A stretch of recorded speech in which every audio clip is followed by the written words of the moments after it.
Hey, folks! Welcome back to my channel. Today, I've got a wild movie recap for you, Lifetime's Bad Romance, the Vicky White story. This true story is filled with passion, drama, and a love that defies all odds.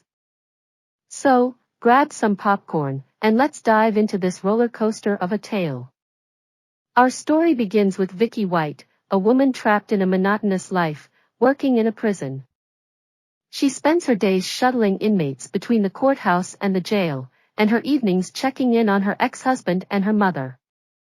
Her existence feels like an endless cycle of Groundhog Day. The only company she has is her faithful dog, Spike. Vicky's attempts to find love at the local bar often end in disappointment. But then, everything changes when she's introduced to Casey White, a charismatic inmate charged with a laundry list of offenses, all while under the influence of meth. Vicky becomes his driver, and their interactions during the trips to and from court spark a connection. Despite his 75-year sentence, Casey flirts with Vicky and promises her a future when he's released.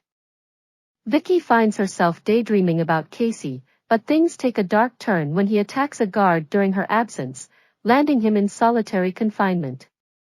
Later, he's transferred to another prison, leaving Vicky devastated, but he vows to return. Now, things start getting really interesting. Vicky begins sending pictures to Casey in the mail, and they even engage in some intimate phone conversations using prison work phones. Vicky remains committed to him, visiting him in jail. Casey's appeal for a reduced sentence is denied, but Vicky remains loyal. When Casey confesses to murder just to return to Vicky's prison in Fort Lauderdale, it raises questions about the depth of their relationship. Meanwhile, Vicky's ex-husband passes away, leaving her feeling trapped and unfulfilled. When Casey returns to Vicky's prison, she's furious at him for lying about the murder but overwhelmed by emotions when he explains he did it to be with her. Their bond strengthens, holding hands through the police car gate. Vicky even offers him advice and shares some fries, leading to an inducing moment. Then comes a pivotal moment. Vicky asks a startling question: how far is the prison from the Canadian border? This revelation prompts her to put her house up for sale and resign from the sheriff's department, determined to be with Casey. Her decision baffles those around her, including her mother. In a humorous scene, Vicky goes on a shopping spree, buying clothes, a used car, guns, and some sexy lingerie. She leaves her dog with her mother and sets her audacious plan into motion. Vicky's plan involves parking her used car in a parking lot and taking a taxi to the prison. However, a new policy requires 2 officers to transport inmates. Vicky manages to secure permission to take Casey, but he's initially missing, leading to a tense moment. Nevertheless, she successfully busts him out of jail.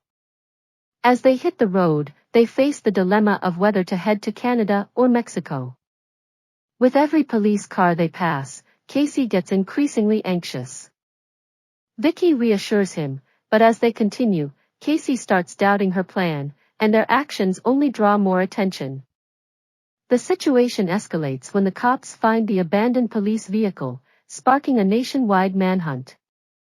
They eventually discover that Vicky wasn't kidnapped but is in a romantic relationship with Casey, and they are now lovers on the run. Amid the chaos of their escape, things get awkward in their relationship. They try to be intimate, but it doesn't go as planned, creating tension between them. Casey wants to hide in the woods, but Vicky insists on making it to the border, leading to a disagreement. An unexpected car follows them closely, further intensifying the situation. Vicky decides to switch cars, a wise move as the police are closing in. While Vicky negotiates another car deal, Casey gets into an altercation with some teenagers, which is caught on camera. Casey proposes to Vicky in a motel, but it's far from the romantic gesture she might have hoped for.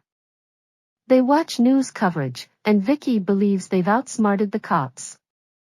They stay in the motel for days, but Casey's restlessness begins to take its toll. The moment of truth arrives as they leave the motel, unaware that the police are waiting for them outside. A fleet of police cars pursues them, leading to a thrilling chase.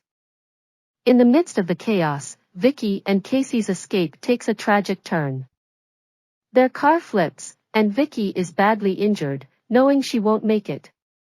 In a shocking twist, Vicky takes her own life. Wow, what a whirlwind of a story, right? Bad Romance, the Vicky White story, is a true testament to the power of love and the lengths people will go to for it. I hope you enjoyed this recap, and if you did, don't forget to hit that like button and subscribe for more juicy movie recaps. Until next time, stay tuned for more captivating stories right here on my channel.